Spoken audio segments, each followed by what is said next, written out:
Kasado na ang muling pagbubukas ng bahay ni Kuya ng bagong season ng Pinoy Big Brother Collab. Teen Edition na may kakaibang twist daw yon. Kung hindi mababago ang original plan, ay sa October na ito magsisimula. Ongoing na rin ang audition ng mga teen star ng Kapuso at Kapamilya. Sa muling pag-ere ng Pinoy Big Brother sa Kapuso Network ay papalitan nito ang Dabubay and Tekla Show. Nakakalungkot nga na magtatapos na ang show ni Nabubay at Tekla after ng 7 taon nitong pag-ere na nagsimula noong March 1, 2018.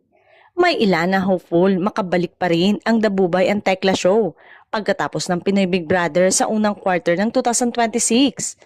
Say naman ang iba, sana ang Gandang Gabi Vice o GGV na lang ni Vice Gandang pumalit, parang gusto pang isabong si Vice kina Bubay at Tekla.